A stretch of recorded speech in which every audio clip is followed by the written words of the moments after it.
तो जो कहानी मैं आपको सुनाना चाह रहा हूँ एक रियल कहानी है और मेरी सबसे बड़ी चिंता अपने बच्चों को लेकर आपको लेकर वही रहती है। मैं जब भी कोई कहानी सुनाता हूँ नाम जगह वो सब बदल देता हूँ ताकि किसी की प्राइवेसी पर हमला ना हो। सबकी राइट टू प्राइवेसी है ना। एक बच्चा था जिसको मैं जानता हूँ, बचपन से जानता हूँ। बहुत ही जबरदस्त आर्टिस्टिक बच्चा, म्यूजिक का उस्ताद। उसके घर में लगभग सब लोग म्यूजिक के उस्ताद थे। इंस्ट्रूमेंटल म्यूजिक, वोकल म्यूजिक, हर चीज में अच्छा, पढ़ने में भी ठीक, बढ़िया। और जब हम स्कूल में थे, वो मेरी क्लास में तो नहीं था, थोड़ा सा अलग क्लास में था, पर स्कूल में बहुत पॉपुलर था being into music. I was in debating, he was into music.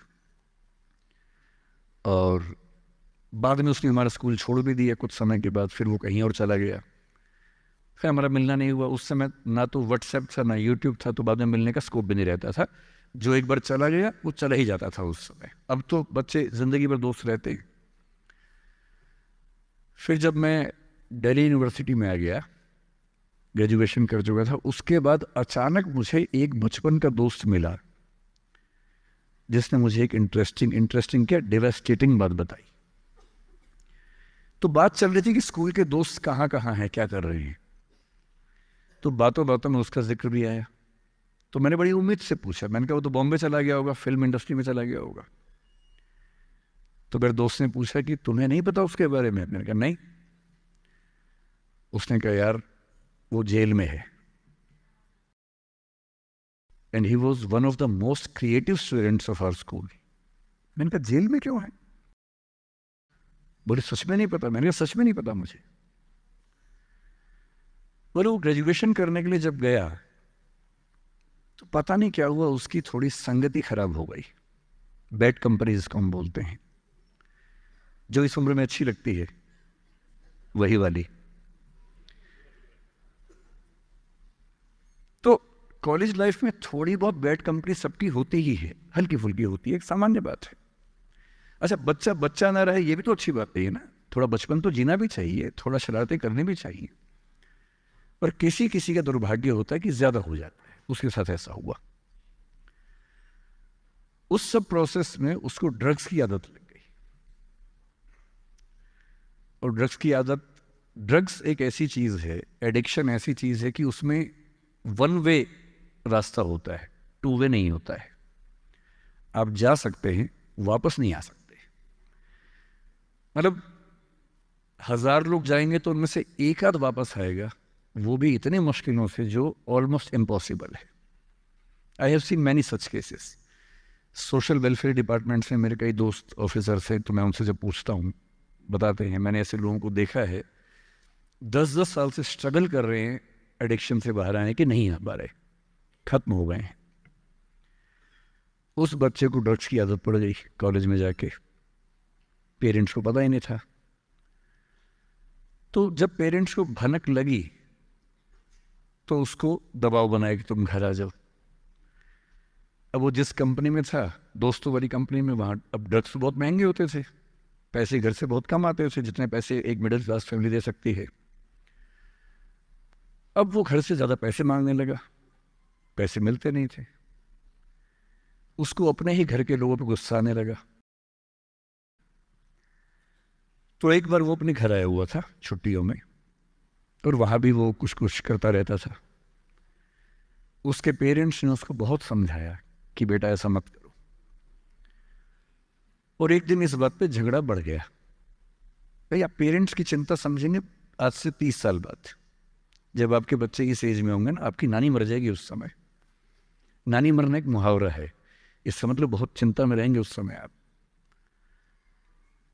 और उस दिन पता नहीं क्या हुआ, एक झगड़ा हुआ, क्योंकि जो एडिक्शन के शिकार हैं उनका दिमाग उनके कंट्रोल में नहीं होता है। यहाँ तक कि जो ड्रिंक करते हैं, ड्रिंक एक लेवल से ज़्यादा कर लें तो दिमाग कंट्रोल से बाहर निकलने लगता है। ड्रग्स में तो ये एलिमेंट बहुत ज़्यादा होता है। और आधी रात को उसने क्या किया, उसने अपनी फैमिली के 5 लोगों का मर्डर कर दिया। मर्डर। उसने खाने में जहर मिलाया, लगभग सब लोग उससे मर गए। एक मेंबर नहीं मरा क्योंकि उसने खाना खाया नहीं उस दिन, तो उसको उसने अलग से मारा। और ये बात है जब उसकी उम्र लगभग 17-18 साल की थी या 19 के आसपास रहा होगा। उसके बाद वो जेल गया। मुझे उसके बाद से पता ही नहीं कि क्या हुआ, फांसी हुई या उम्र कैद हुई या क्या हुआ, ना तो मुझे पता है ना मैं इंटरेस्टेड हूँ जानने में। मैं उसका नाम हम सब जानता हूँ, एंड एक दो क्लास स्कूल में ऐसी थी कि वो हम आसपास थे, जानते थे, पहचानते थे एक दूसरे को। मेरी सबसे बड़ी चिंता ये होती है बच्चों को लेकर कि किसी भी गलती से वो ड्रग्स में ना चले जाए। आप सबसे रिक्वेस्ट कर रहा हूँ हाथ जोड़ के, कुछ भी कर लेना, ये मत करना। बदमाशी करो, शरारत करो, थोड़ा इश्क विश्क होगा करो, कोई दिक्कत नहीं। किसी को चीट मत करना, ड्रग्स में मत जाना, क्योंकि इन रास्तों पे जाने के बाद वापसी का रास्ता नहीं है, पूरी जिंदगी खत्म हो जाती है। एक शायर ने कहा है, बस एक कदम गलत उठाता राह शौक में, राह शौक का मतलब शौक के रास्ते पर चल पड़े थे, बस एक कदम गलत उठाता राह शौक में, मंजिल तमाम उम्र मुझे ढूंढती रही। मेरी मंजिल जिंदगी भर मुझे ढूंढती रही, कहाँ चला गया? सिर्फ एक गलती हुई थी और उस एक गलती ने कहीं का नहीं छोड़ा। आपको लग रहा होगा कि ये तो पापा जैसा है, प्रीच कर रहा है हमें, पापा डोंट प्रीच वाला भाव मन में आ रहा होगा अपनों के, पर मेरा काम ही है, मैं क्या करूं। मुझे जितनी चिंता अपने बच्चे की उतनी आपकी चिंता है, तो मैं तो बोलूंगा। आप मानेंगे नहीं मानेंगे आपकी मर्जी है, लेकिन ईश्वर ना करे कुछ गलती हुई तो बाद में आप इस बात को याद जरूर करेंगे कि किसी ने समझाया था हाथ जोड़कर, और हम उसके बाद भी नहीं समझे थे। कुछ भी करना, उस रास्ते पर मत जाना। और इस रास्ते पर लोग क्यों जाते हैं? इसकी जो साइकोलॉजी में सबसे बड़ा रीजन है, उसको पीयर ग्रुप प्रेशर कहते हैं। पीयर ग्रुप का मतलब है आपके दोस्तों का ग्रुप, गैंग, जिसको गैंग कहते हैं। जो डेवलपमेंटल साइकोलॉजी है, जो साइकोलॉजी स्टडी करती है कि बच्चे जैसे जैसे बड़े होते हैं उनकी साइकोलॉजी कैसे चेंज होती है, इसको बोलते हैं डेवलपमेंटल साइकोलॉजी। उसमें माना गया है कि ये जो एज है, टीन एज, ये गैंग एज है। गैंग एज का मतलब 3-4 दोस्तों का ग्रुप होता है, वो गैंग की तरह से ऑपरेट करता है। एकदम सीक्रेट्स रहते हैं ग्रुप में, आपस में बातें करते हैं, जैसी कोई आसपास से निकलता चुप हो जाते हैं। उनको लगता है कि उनके पास कुछ सीक्रेट इन्फॉर्मेशन दुनिया की ऐसी है जो मोसाद और रॉ और इन्हीं सब के पास होती है, किसी के पास नहीं होती। जबकि वो जो बात कर रहे होते हैं उनके पेरेंट्स वो बात 30 साल पहले कर चुके हैं। वो ऐसी कोई बात नहीं कर रहे जो उनके पेरेंट्स को नहीं पता, वो सब बातें करके ही बड़े हुए हैं। पेरेंट्स भी तो बने ही है ना भाई, ऐसा थोड़ा ना, उन्होंने तो जिंदगी देखी है। पर उनको लगता है कि वो कुछ खास ऐसा जानते हैं। एक दूसरे पर ऐसा भरोसा, पेरेंट्स पर ऐसा अविश्वास, ऐसा उनको खारिज करने की टेंडेंसी, नॉर्मल बात है, कोई खास बात नहीं है, इस उम्र में सामान्य बात है। पर डेवलपमेंटल साइकोलॉजी जब हम पढ़ते हैं तो उसमें कहते हैं कि जो बच्चा होता है 1-2 साल तक का, उस पर सबसे ज़्यादा असर उसकी माँ का होता है, क्योंकि माँ उसके लिए पूरा संसार है। उस बच्चे की 2 ही ज़रूरतें हैं कि जब वो गीला हो तो वो पहुँच दे, जब भूख लगे कुछ खाना खिला दे। शुरू के 6 महीने इन दोनों ज़रूरतों को जनरली उसकी माँ ही पूरा करती है। तो उसको धीरे धीरे लगता है कि जो माँ है ना, यही मेरा सब कुछ है, और माँ की हर बात को फॉलो करता है वो। 6 महीने के बाद थोड़ा सा बाहर का खाना, घर के बाकी मेंबर्स का असर पड़ने लगता है। 2 साल के बाद जब बच्चा पहली बार स्कूल जाता है, 2 या 3 साल के बाद, तो आप देखेंगे प्राइमरी स्कूल में टीचर्स आमतौर पे महिलाएं होती हैं, विमेन होती हैं, मेल्स नहीं होते हैं। उसके 2 रीज़न है। एक तो मेल्स में इतनी पेशेंस होती नहीं आमतौर पे। अपना ही बच्चा हो तो 2 मिनट के लिए चिकोटी काटना, प्यार करना ठीक है, 2 मिनट के बाद नहीं झेल पाते वो। और बच्चा अगर रोने लगे, उनके चश्मा उतार के मारे, थप्पड़ मार दे, मूंछ खींच ले, इरिटेट हो जाते हैं। 5 मिनट के बाद तो बच्चा पिटता ही पिटता है अपने बाप के हाथों। इसलिए बच्चे भी बाप के पास कम जाना पसंद करते हैं, जाते हैं 1-2 मिनट के लिए फिर भाग आते हैं वहाँ से। इनको पता है कि ये जो ब्रेक इवन होने वाला टाइम आ गया है, अब इस टाइम पर निकल जाना चाहिए। मदर्स में बायोलॉजिकली भी और कल्चरली सोशली भी ये वैल्यू ज़्यादा डेवलप हो जाती है कि वो झेल लेती हैं उस बच्चे की परेशानियों को। बच्चे बहुत परेशान करते हैं। अगर आप मुझसे पूछे इस दुनिया में सबसे मुश्किल काम क्या है, सबसे मुश्किल है बच्चे को पालना। इससे मुश्किल कोई काम नहीं है। छठी का दूध याद दिला देते हैं बच्चे। बच्चे को पालने से मुश्किल दुनिया का कोई काम नहीं है, और वो काम जनरली हमारे घरों में मदर्स करती है, जिनका इतिहास में नाम नहीं लिखा जाता, जबकि सबसे महत्वपूर्ण काम घर के अंदर वो कर रही हैं। इस बात की बहुत वैल्यू है। कई जगह पेरेंट्स मतलब फादर्स भी कर रहे हैं कुछ हद तक, लेकिन जनरली दुनिया में ज़्यादा ये काम अभी तक महिलाओं के हाथ में जाता है। जब बच्चा स्कूल जाता है तो स्कूल जाने के बाद आप देखें जो लेडी टीचर होती है, जिसको बच्चा प्यार से मैम कहता है, मैम, ऐसे बच्चे के लिए मैम दूसरा भगवान होता है मम्मी के बाद। कुछ समय के बाद भगवान नंबर 1 मैम हो जाती है, भगवान नंबर 2 मम्मी हो जाती है।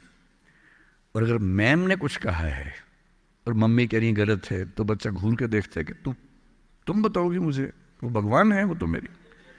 तो बच्चे को मैम पे भगवान जैसा भरोसा होता है। फिर जब वो बड़ा होने लगता है 10, 11, 12, 13 साल का, 13 की एज आते आते बच्चों में जो बायोलॉजिकल चेंजेस होने शुरू होते हैं, बड़े परेशान होते हैं, पशुपेश में होते हैं कि ये क्या हमारे साथ हो रहा है, हमारी ज़िंदगी चेंज हो रही है। अचानक उनको ऐसा लगने लगता है।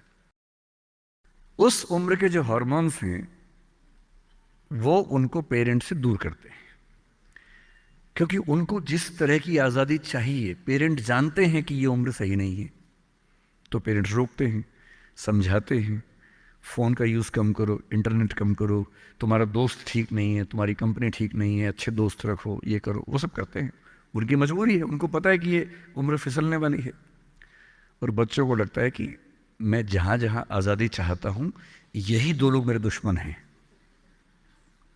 पता नहीं ये डिज़र्व नहीं करते मुझे, they don't deserve a child like me. फिर वो पेरेंट्स से झूठ बोलना, छिपाना, हर बच्चा उस उम्र में झूठ बोलना शुरू कर देता है। कुछ बहुत प्यारे मासूम बच्चों को छोड़ दूं मैं 1-2%, बाकी सब थोड़ा बहुत झूठ तो बोल लेते हैं। कुछ ज़्यादा शातिर हो जाते हैं, इतना खतरनाक झूठ बोलते हैं, लाई डिटेक्शन टेस्ट करवा लेंगे तो भी नहीं पकड़ में आएंगे, इतना अच्छा झूठ बोलने लग जाते हैं, क्योंकि उन्होंने सीख लिया दोस्तों से सब करके। और ये जो उम्र है 13 से 19, जो गैंग एज है, ये जो दोस्त हैं, इनका असर इतना ज़्यादा होता है। और आपकी पर्सनैलिटी कैसी है, हर गैंग में 4-5 लोग होते हैं, उनमें से एक मुखिया होता है, उनका गैंग का नेता होता है, जो थोड़ा सा एग्रेसिव है, डोमिनेटिंग है, असर्टिव है, वो फैसले करता है सबके लिए। आपने डिसीजन मेकिंग का सवाल पूछा, इसी पे सो समझेंगे। उसने कहा कि चलो सब फिल्म देख के आएंगे, तो बाकी 4 फॉलोवर्स होते हैं, वो चलते हैं, जी जी चलो चलो चलो चलो चलो।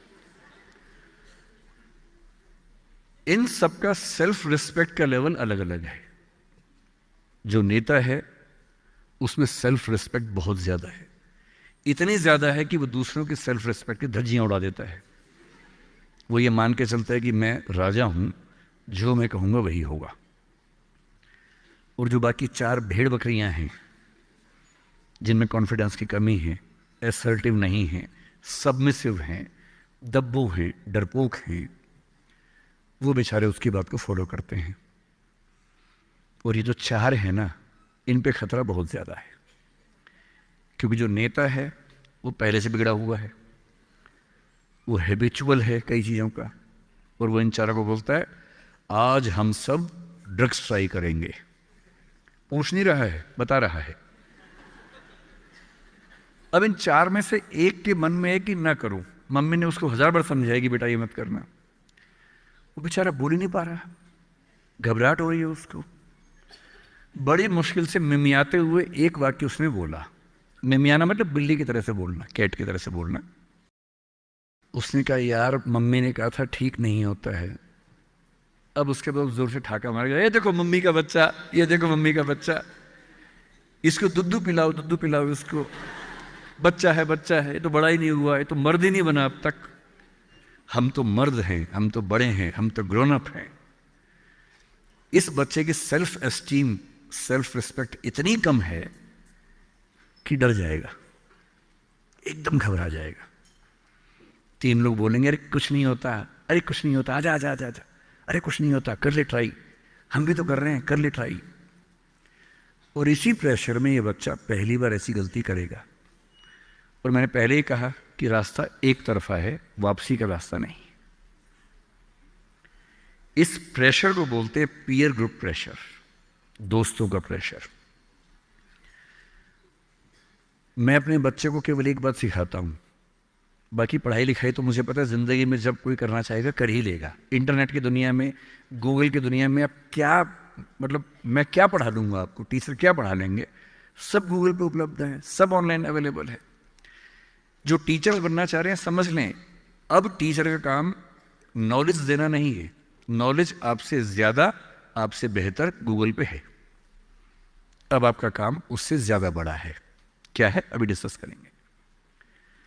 मैं केवल एक बात पे फोकस करता हूं कि मेरे बच्चे या आप लोग पीयर ग्रुप प्रेशर से बच सके। मैं खुद बचा था, अच्छे से बचा था, मेरे पेरेंट्स की भूमिका थी। मैं जिस हॉस्टल में रहा उस हॉस्टल में लगभग सब ड्रिंक करते थे कॉलेज के दिनों में, मैं नहीं करता था। मुझे कभी ज़रूरत ही नहीं लगी उस चीज़ की, तो नहीं लगी तो नहीं किया।